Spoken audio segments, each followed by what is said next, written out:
All right, we are talking personal branding, how your consistency emphasizes your message, and a few stories about purple. So buckle up, here we go. I ran marketing departments in corporate America for 10 years and then ran a digital agency for over another 10 years. So I know the roadmap to online success, and that formula always includes producing content to share your message, from your marketing message to sales and delivery. Hi, I'm Jennifer Neal, and you're listening to the Content Toolbox. I believe the secret to finding and creating raving fans online is through you. In building relationships through stories that share who you really are, create genuine, crazy, raving fans that keep begging you to take their money. And on this podcast, we'll be talking strategies, tactics, tips, and more with myself and other industry experts. So buckle up and start your engines, because it's go time. All right, let's talk branding. I am known in a lot of circles as the purple one because I have a commitment to brand, and I decided to go ahead and do it in my hair this way. I have had purple hair for almost 10 years, and it is definitely a commitment. But here's what having a really super strong commitment to your brand does is it helps people to see you, to recognize your brand, and to recognize what it stands for. Speaking of being consistent, being committed to your brand, there are so many stories. Let's see.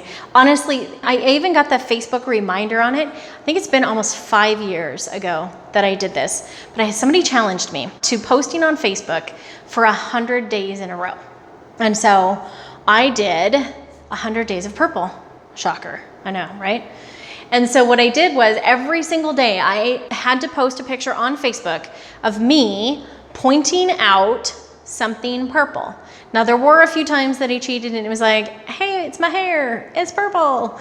But it really made me have to go out, and I would be at the grocery store and be like, oh, here's a purple label. Or out shopping and find, a purple bag or something. And so I was always finding and being aware of purple for my brand, but this could work for shapes or other colors or fonts or anything that kind of represents your brand. The key is really consistency. So the funny thing that happened about that 100 days of purple is I had people cheering me on. I had people behind the scenes sending me pictures of things that were purple. To this day, 5 years later, you guys, 5 years, I still have people send me pictures of, there's like a purple store online, and so people will come across it and they'll send me a link and be like, oh, I saw this and thought of you. Because doing that consistent 100 days posting on Facebook really made people see that I am equated with purple. And that is also why I have decided to stick with it in my hair. So it's definitely a commitment, but I think anything that you're committed to, do it well, do a good job. Be consistent. It doesn't take that much to hold up your brand. When you show up in your business with the same brand and you're showing up online the same way over and over and over, people that I never even knew had any clue who I was or that I was even doing this purple post, because for every one person that's actually comments on a social media or something, there's 20 more that are watching it, being little lurkers, which I'm totally a lurker too.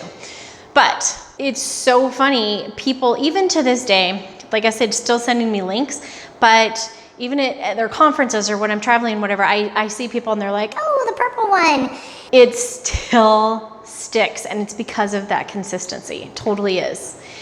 One time when I was in college, I majored in art and I minored in graphic design, theater, and journalism.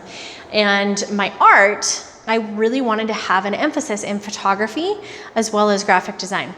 And so I kind of wanted this to be sort of my mark on the world. I'm totally going to date myself here, but when I was in college, this is before digital photography. So I was taking all my pictures, and the school actually gave me my own key to the college darkroom. So my entire senior year, we were working up to our art show.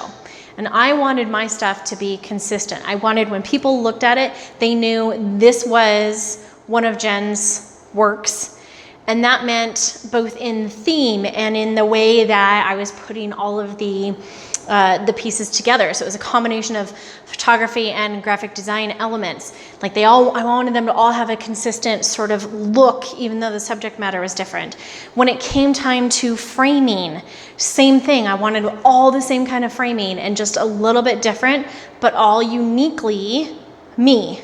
So what happened was I worked on this project for about 2/3 of my senior year. So I decided that I wanted to actually really pay attention. I wanted the focus to be on the art and the lines, and I was really art nerd, you guys. Really a nerd. But I wanted it to be all about the structure and the design of the art. And I really wanted people to understand and focus on the beauty of the lines and the connections that were happening in the art, right? So what I ended up doing was I did an entire series of nudes. Jack, I want you to draw me like one of your French girls. And I had no idea if this was gonna work, who I was gonna use, but I asked a couple of friends, and the school gave me my own studio. So I had like my own studio, and then I could also go, what is the word? Develop all of my prints. So I worked many, many hours in there, and I spent a lot of time just playing, like just using not even people, but what is the look that I want? What kind of backgrounds do I want to use? What kind of lighting do I want to use? And so I just played with a lot of different looks. And once I kind of got it dialed in, I asked a couple of friends to come help and be models for me, and word started getting out. So I was like, okay, I'll just have a couple of people to shoot. That'll be perfect. So I did some cool things where I had people against, like backdrops, and then I would put like slides on top of them, and it was all black and white. So it was hard to tell in a lot of it that it was even a person, but partly because we're in college and partly because the subject matter was nudes, but the story got out. So I remember I was walking just down the quad one day, heading to class, and somebody I did not know at all came literally running up to me from across the quad and came up and was like, I want to be part of your project. And I'm like, what are you talking about? And he's like, I want to model for you. And this happened like 3 times. People I did not even know wanted to be part of this project, because some of my pre-work had kind of snuck out, and people saw that it was like something that they were interested in. And because everything that I did was super consistent, I wanted it to be really classy, really well done. And I was just really consistent. I'm focused so hard on making sure that I was doing a really good job, and I was doing it very consistently. When it came down to my framing and everything the night before, my dad is a woodworker, thank goodness. And so he was kind enough to make frames for all of my prints. So I ended up totally overdoing it. And my art show, I think I ended up having something like 12 or 16 pieces. I had there was my art class was 8 people graduating in that major that year. And my show took up literally half of the gallery because I ended up with so much work. And it became like the talk of the art shows. Crazy. And I ended up selling half of my prints, and even the college and my professor bought some of my models, and then some other just random people bought a bunch of my artwork because it made an impact and it was all so consistently done. And I think that same kind of, I don't even know if it's a work ethic, but that same kind of like stick-to-itiveness, just making words up now, that is what I have stuck to now with our branding. So the logo for Formula Done is purple and green. I'm not gonna do green because it doesn't really, go with my skin tone, but purple has been one of my favorite colors for a long, long time. So I knew that I could embrace the purple. That's why I ended up doing the 100 days of purple. That's why I have the purple hair. And that's also why, what has it been now? About a month ago? We're still in the middle of lockdown time here. And everyone on our happy hour, which go check out the happy hour episode, but everybody that I was meeting with online that knows me as the purple one was like, how are you still purple? How are you doing this? So I know from years of being the purple one and doing this consistently that there are times when I may not be able to make it to the salon. So usually that's because I'm traveling. This is because of a worldwide pandemic. So I actually have professional, personal purple dye that I use occasionally when I need to, because it's a commitment to purple, right? It's a commitment to my personal brand. And so here about a month ago, there I was in the bathroom with my little rubber gloves and my purple dye, and I'm digging through my hair and putting in all the purple and washing it out and re-blow dry it. Does it look right? Oh, touch up a few spots here. Like, I spent hours just doing my purple all on my own because it's a commitment, because it's still part of my brand. And even though external forces are weighing on how that purple shows up, it's still something that I want to know that I've done a good job at. It's still something that I want to show up consistently in my content here to you, that I want our branding to still remain consistent, because that consistency becomes one of the factors that people know that they judge you by. They feel drawn to that because it's something they know they can rely on. And they know that you're going to be doing a good job, whatever you do for them, because you're consistently showing up in the same way in your branding. And so I just really wanted to talk about that today in terms of your personal brand, your company brand, however those things kind of come in alignment. You as the face of the company, you have a personal brand that also ties into your company brand. So figure out what those things are that make you uniquely you. You know, for me, it's the purple hair, and generally I wear a nicer shirt and usually holey jeans, and I don't do heels. So I'm usually running around barefoot or with my little homemade flip-flops that are basically like barefoot shoes. So that's part of my thing. I also know, like I talked about the eyelashes before, but like part of my personal brand is I like to have the eyelashes. So even here in the middle of lockdown, when I can't have extensions and things put on, I'm doing magnetic lashes to make sure that this same personal brand is still showing up consistently. It really, really helps when you think about what are the things that people know me for and how can I really amplify that. I know Russell Brunson, even when he's being dressed to be on stage in front of 4,000 people for his funnel hacking event, the things that he is known for is he almost always wears jeans. He does not tuck in his shirt. So all of his shirts need to be untuckable so that they still look nice. He's got consistent shirt cufflinks, always a watch, man jewelry, and the shoes. So dude packs more shoes than I think I even own.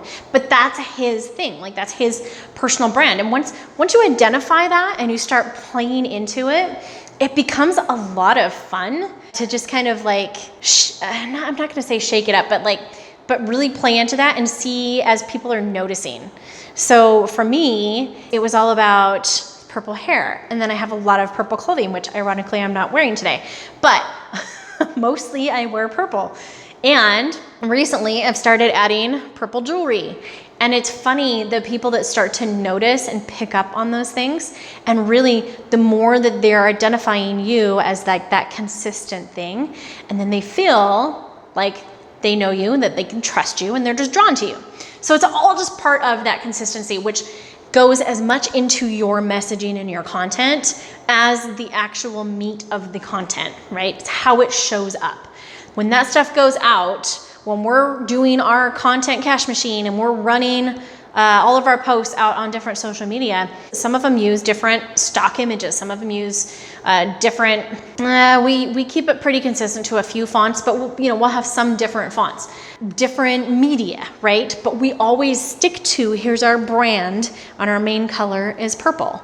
And whenever it's me, it's always gonna be featuring something purple in addition to our brand colors. So as you start to see those consistent patterns, just really play into them, and it helps to elevate your authority and really build that know, like, trust factor with people just as much as your message. So that's it. If you want any more amazing tips or tricks or how else to elevate your content, go check out the Content Toolbox Resource Center. Go to thecontenttoolbox.com. You can get in. We are constantly adding to that with goodies and resources from all of our guests that come on the show, as well as new things that we're developing. You have access to everything there without having to go opt in 15 million different places. So go grab your resource link right now, thecontenttoolbox.com. Let us know if you have any questions. We appreciate any feedback, and join us online. Go to Facebook and join our content group. I will make sure that I post a link in here, but it's all about content creation. Let us know what your personal brand is. How are you showing up online? How are you making that consistent? And do people know what you're known for? All right, till next time. See you guys. Intro. Let's go. Really? Publish, or not publish, wow. What is the word? Develop. Okay. Oh, smush you. Content Toolbox.